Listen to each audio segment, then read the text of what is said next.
Hi, this is Preetha and welcome to Dakshin Curry. A South Indian pantry would be incomplete if it does not have a list of powders. One of the most basic powders which is used in our cooking is Rasam powder. So today I will be showing you how to make Rasam Podi. To know more, stay tuned.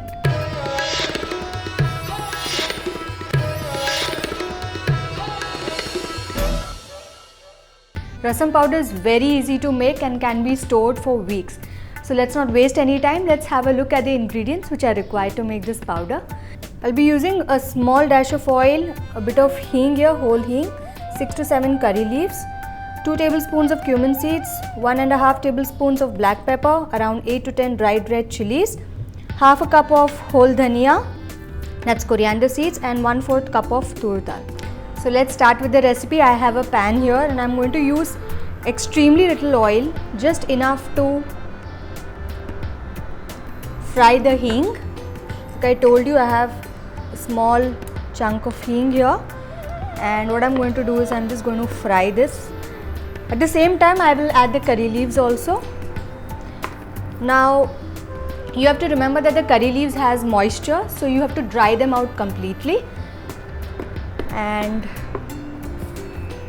around the same time I can add in the rest of my ingredients. So I'll be adding the cumin seeds and the pepper. Now there are various variations to this recipe. You will find many people who do not believe in dry roasting these ingredients. They just directly dunk it in the mixer and grind it. And even I am not going to brown the spices here. All I want is, a little bit of aroma to come out. It's going to induce all the flavors to come out.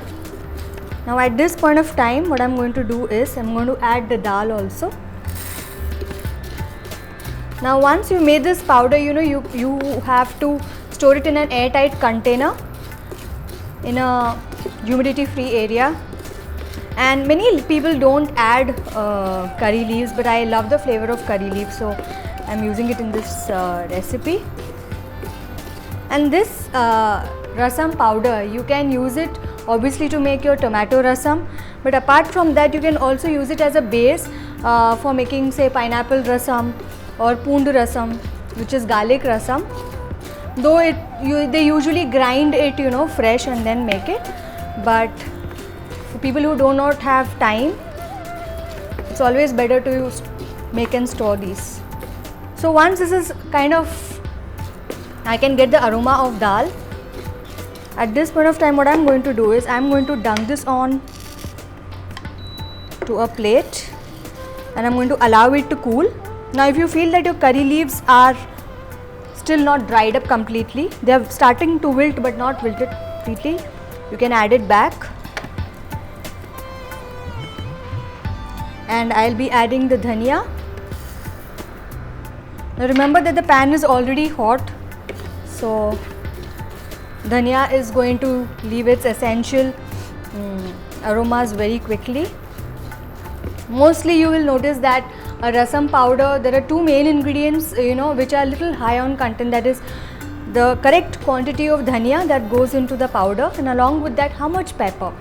My mother usually believes in using the equal quantities of pepper and jeera, but I have used a little less of pepper because usually when I make my rasams I add freshly ground pepper in the end. So now at this point of time again I'm going to remove this.